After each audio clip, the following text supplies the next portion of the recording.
स्वागत है आज इस नए वीडियो में। आज हम लेके आए हैं आपके पास करंट इलेक्ट्रिसिटी। आज का टॉपिक हमारा है करंट इलेक्ट्रिसिटी। करंट इलेक्ट्रिसिटी आपको अगर मैं सिंपल भाषा में पूछूं इलेक्ट्रिसिटी क्या है, तो सिंपल भाषा में, सिंपल शब्दों में, electricity is the energy, it is a form of energy associated with the motion of charges और चार्ज पार्टिकल्स। ठीक है सर, क्या मतलब हुआ इसका? इसका सिंपल सा मतलब अगर मैं आपसे कहूं बेटा करंट का मीनिंग क्या होता है, तो बेटा करंट का मीनिंग होता है मोशन। करंट का मीनिंग होता है मोशन, मोशन या फ्लो, हिंदी में कहते हैं धारा। ठीक है, हिंदी में कहते हैं धारा। ठीक है, मोशन या फ्लो। सर किसका फ्लो? अगर मैं आपसे कहूं बेटा एयर पार्टिकल्स का फ्लो, तो आप कहोगे एयर करंट। अगर मैं आपसे कहूं वाटर पार्टिकल्स का फ्लो या वाटर पार्टिकल्स का मोशन, तो आप कहोगे वाटर करंट। अगर मैं कह दूं बेटा कि चार्ज पार्टिकल्स का फ्लो, तो आप कहोगे इलेक्ट्रिक करंट। करंट माने मोशन, करंट माने मोशन एंड इलेक्ट्रिक माने charge. Electric current is the motion of charge particle. Electric current is the motion of charge particle in a definite direction. मतलब charge particle कहीं किसी direction में move कर रहे हैं, उस धारा को, उस प्रवाह को, उस चार्ज पार्टिकल के ग्रुप को जो मूव कर रहा है, वही इलेक्ट्रिक करंट है आपकी। या इसको ऐसे डिफाइन कर सकते हो, ये एनर्जी है associated with the moving charges. Electricity is the energy associated with the moving charges. ठीक है सर, अब इसकी बाद में चर्चा करेंगे। उससे पहले हम एक चीज जान लेते हैं, चार्ज क्या होता है। चार्ज आपका क्या होता है सर? चार्ज चलिए समझते हैं। चार्ज का मतलब होता है बेटा कि एक ऐसी प्रॉपर्टी है, ये एक ऐसी प्रॉपर्टी है जिसकी वजह से सब एटॉमिक पार्टिकल्स यानी प्रोटॉन, इलेक्ट्रॉन या न्यूट्रॉन की हम बात करने वाले हैं। ठीक है, लेकिन न्यूट्रॉन की चर्चा इसमें नहीं होगी। ठीक है, क्योंकि न्यूट्रॉन पे देखा गया कि कोई चार्ज नहीं होता है। तो अभी हम सब एटॉमिक पार्टिकल में दो ही पार्टिकल्स की बात करेंगे, that is proton and electron. ठीक है, तो चार्ज क्या है? ये पार्टिकल की प्रॉपर्टी है, सब एटॉमिक पार्टिकल की प्रॉपर्टी है, जिस वजह से वे पार्टिकल्स आपस में इलेक्ट्रोस्टैटिक फोर्स ऑफ अट्रैक्शन या रिपल्शन एक दूसरे पे लगा सकते हैं। अच्छा, अब एक चीज मैं आपको बताता हूं, ग्रेविटेशनल फोर्स आपने पढ़ा होगा। ग्रेविटेशनल फोर्स क्या था sir? It is the force of attraction due to mass. बेटा मास एक ऐसी प्रॉपर्टी है जो पैदा करती है, ऐसे याद रख लेना बेटा, मास एक ऐसी प्रॉपर्टी है जो पैदा करती है ग्रेविटेशनल फोर्स, और चार्ज एक ऐसी प्रॉपर्टी है जो पैदा करती है इलेक्ट्रोस्टैटिक फोर्स। फिर से मास एक ऐसी प्रॉपर्टी है जो पैदा करती है ग्रेविटेशनल फोर्स, और चार्ज एक ऐसी प्रॉपर्टी है जो पैदा करती है इलेक्ट्रोस्टैटिक फोर्स। ग्रेविटेशनल फोर्स सिर्फ अट्रैक्टिव इन नेचर था, सिर्फ खींच सकता है। इलेक्ट्रोस्टैटिक फोर्स खींच भी सकता है और फेंक भी सकता है, अट्रैक्ट भी, इट कैन ईदर अट्रैक्ट और रिपल। पर ये कहां देखा जाता है? ये सब एटॉमिक पार्टिकल्स में देखा जाता है। सर सब एटॉमिक पार्टिकल प्रोटॉन, इलेक्ट्रॉन में देखा गया प्रॉपर्टी एक दूसरे में, ये लोग फोर्स ऑफ अट्रैक्शन रिपल्शन लगा रहे होंगे। ठीक है सर, ये बताइए इनके पास मास भी तो होता है। हाँ बिल्कुल मास होता है, मतलब ये ग्रेविटेशनल फोर्स भी लगा रहे होंगे, बिल्कुल लगा रहे होंगे। लेकिन बेटा इलेक्ट्रॉन प्रोटॉन का मास कितना होता है सर? बहुत कम होता है, बहुत ही ज्यादा कम होता है। इतना कम होता है कि इनके द्वारा लगाया गया gravitational force of attraction negligible हो जाता है ऑलमोस्ट। वहां पे डोमिनेंट कौन होता है? वहां पे डोमिनेंट होता है इलेक्ट्रोस्टैटिक फोर्स, यानी फोर्स ऑफ अट्रैक्शन और रिपल्शन। तो चार्ज क्या है? ये एक ऐसी प्रॉपर्टी जिस वजह से ये इलेक्ट्रोस्टैटिक फोर्स लगा रहे हैं ग्रेविटेशनल फोर्स की वजह से। मास क्या है? मास एक ऐसी प्रॉपर्टी जिस वजह से ये ग्रेविटेशनल फोर्स लगा रहे हैं। ठीक है, ये बात हो गई।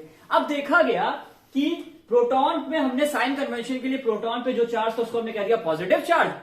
सिर्फ साइन कन्वेंशन है, ज्यादा कोई इसमें रॉकेट साइंस नहीं है। ठीक है, क्यों माना गया इसको पॉजिटिव इसको नेगेटिव, ऐसा कुछ नहीं है। ठीक है, हमारा मन किया प्रोटॉन पे कह दिया कि चलो इसको हम कह देते हैं ये पॉजिटिव चार्ज है, नामकरण करना है ना, नामकरण कर रहे हैं, दोनों में चार्ज जैसे बस नामकरण करना है। ठीक है, इसको कह दिया पॉजिटिव चार्ज। इलेक्ट्रॉन पे कह दिया ठीक है, इस पे जो चार्ज है, अब एक पॉजिटिव है तो दूसरे को अपोजिट दिखाना पड़ेगा, तो नेगेटिव। ठीक है, इसके ऊपर भी बड़ी कहानी है कि ये भी कैसे है, लेकिन वो चर्चा हम नहीं करेंगे। ठीक है, वो चर्चा कभी किसी और वीडियो में करी जाएगी। ठीक है, अब देखा गया आप सभी जानते भी होंगे, लाइक चार्जेस यानी सेम नेचर के चार्जेस हमेशा रिपल्सिव फोर्स लगाते हैं एक दूसरे पे।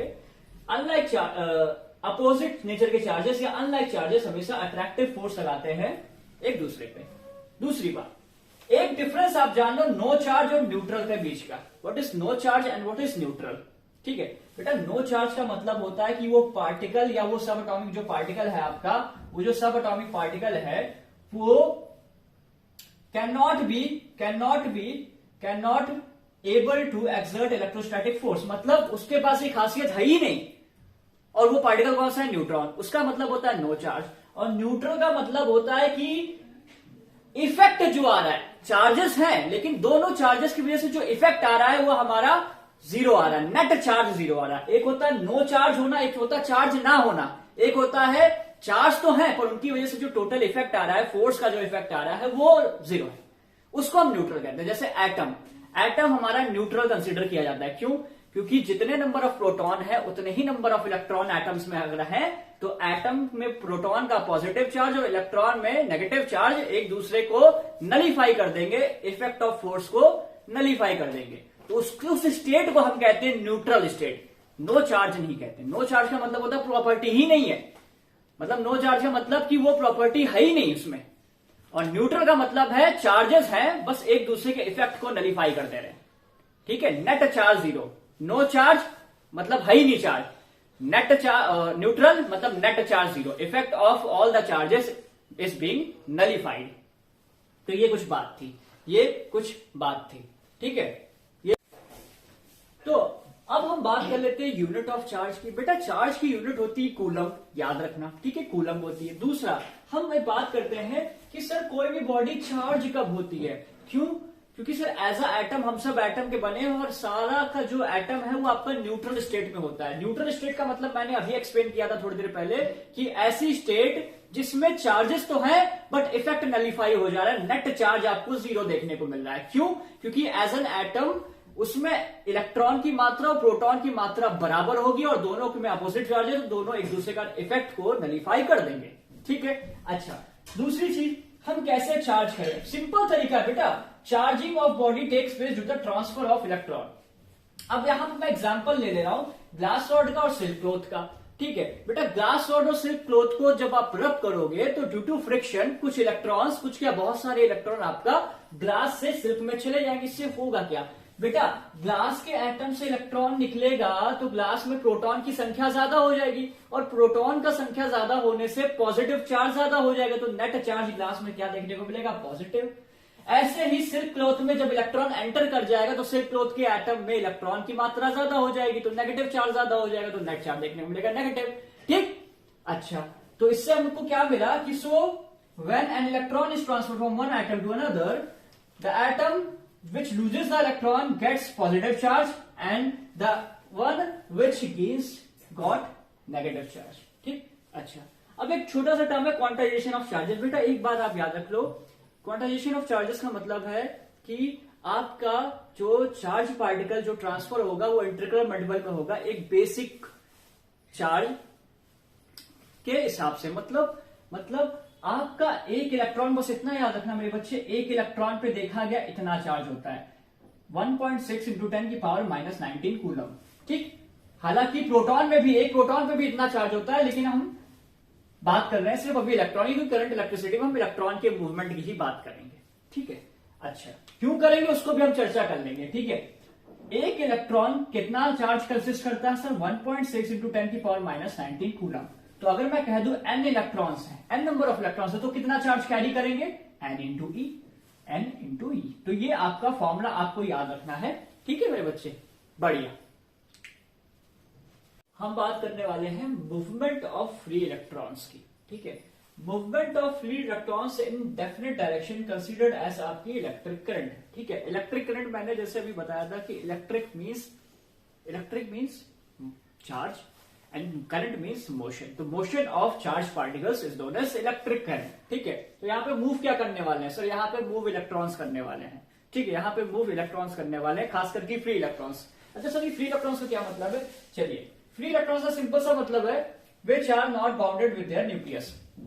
ठीक है, इसी से आप कंडक्टर्स और इंसुलेटर्स को भी समझ सकते हैं कि conductors, why conductors are not can able to pass the electricity and why insulators can't. ठीक, तो conductors have free electrons in them, whereas insulator doesn't have free electrons in them. Okay, अच्छा क्यों ऐसा हो रहा है? ठीक है, सब आपके सामने लिखा है, चाहे तो पॉज करके वीडियो ध्यान से देखिएगा और सुनिएगा बात को। ठीक है, देखिए एटॉमिक साइज जो है कंडक्टर्स का लार्ज होता है, कंपेयर करो इंसुलेटर से। इंसुलेटर मतलब नॉन मेटल्स और कंडक्टर्स मतलब मेटल्स। ठीक है, इतना याद रखो फिर आज के लिए। तो आप समझिए, जो आपका वैलेंस इलेक्ट्रॉन होगा, मतलब जो सबसे आउटर मोस्ट शेल का इलेक्ट्रॉन होगा मेटल के केस में, वो थोड़ा सा दूर होगा, और थोड़ा दूर होने का मतलब है न्यूक्लियस से ज्यादा फोर्स से अट्रैक्शन नहीं होगा उसका। On the other hand insulator में ये इलेक्ट्रॉन काफी साइज छोटा है, ये इलेक्ट्रॉन जो वैलेंस शेल का इलेक्ट्रॉन है काफी ज्यादा ताकत से जुड़ा है। तो ये जो न्यूक्लियस है ना, ये इलेक्ट्रॉन को जाने नहीं देगा, जकड़ के रखेगा अपने। ठीक, लेकिन ये जो वाला इलेक्ट्रॉन इतना मैटर नहीं करता इनके न्यूक्लियस के लिए। ठीक है, दूर है, इतना बंधन में नहीं है, तो ये इजिली फ्री हो सकता है कहीं भी छोड़े जाने के लिए, मतलब कहीं भी मूव कराने के लिए फ्री है। और ये अगर किसी एक दिशा में मूव करने लग जाए, अगर यही इलेक्ट्रॉन किसी एक दिशा में मूव करने लग जाए, तो उसको हम कहेंगे वो इलेक्ट्रिक करंट है। ठीक, उसको हम कह देंगे वो इलेक्ट्रिक करंट है। तो ये एक छोटा सा आपका फंडा है कंडक्टर और इंसुलेटर का। ठीक है, अब यहां पे हम बात करते हैं कि इलेक्ट्रिक करंट कैसे सेटअप की जाती है। देखिएगा, ठीक है, इलेक्ट्रिक करंट को और अच्छे से समझते हैं। देखिए यहां पे क्या लिखा है, electric current it is the rate of flow of charge particle from one point to another point in a material. और ये किसमें होने वाला है, ये मटेरियल कौन सा होने वाला है, सब पक्की बात है कंडक्टर होने वाला है, क्योंकि कंडक्टर में ही तो फ्री इलेक्ट्रॉन है। ठीक है, फॉर्मूला क्या बना इस हिसाब से, I is equal to charge per unit time. ठीक है, एक पर्टिकुलर समय में एक पॉइंट से, एक पर्टिकुलर समय में कितना, पर्टिकुलर समय में एक पॉइंट से दूसरे पॉइंट में आपका कितना चार्ज फ्लो करने वाला है। तो ये आपके प्यारे से इलेक्ट्रॉन है जो कि फ्री हैं। किसकी बात कर रहे हैं सर, ऑब्वियस ही बात है कंडक्टर की ही बात करोगे, कंडक्टर में ही तो इलेक्ट्रॉन फ्री होते हैं। ठीक है, ये अगर एक दिशा में, एक निर्धारित दिशा में, एक डेफिनेट डायरेक्शन में अगर मूव करने लग जाए, तो इसी को तो हम कह रहे हैं धारा। किसकी धारा, इलेक्ट्रॉन की धारा, यानी इलेक्ट्रिक करंट। इलेक्ट्रिक करंट यानी I is equal to charge per unit time from one point to another point in a conductor. अभी हमने चार्ज का एक फॉर्मूला और पढ़ा था, number of electrons into charge on one electron per unit time. तो ये दो फॉर्मूले आपके पास आ चुके हैं, ये दो फॉर्मूले आपके पास आ चुके हैं, और इसी से आप न्यूमेरिकल सॉल्व करेंगे। मान लो पूछ दिया गया कि नंबर ऑफ इलेक्ट्रॉन निकालो, कितने नंबर ऑफ इलेक्ट्रॉन मूव कर रहे हैं, कैसे निकालें, तो आप ये फॉर्मूला लगा दो। अगर सिर्फ चार्ज दिया गया कि इतना चार्ज इतने समय मूव कर रहा है, तो कितनी करंट फ्लो कर रही है, तो करंट निकाल सकते हो। ठीक है, तो ये आपका तरीका है इलेक्ट्रिक करंट को निकालने का। ये दो फॉर्मूले आप, आशा करता हूं आप समझ गए होंगे। ठीक है, अगले वीडियो में हम बात करेंगे पोटेंशियल की। पोटेंशियल की हम बात करेंगे, कुछ न्यूमेरिकल्स करेंगे, जुड़े रहिएगा। चलिए इसी के साथ धन्यवाद, जय हिंद।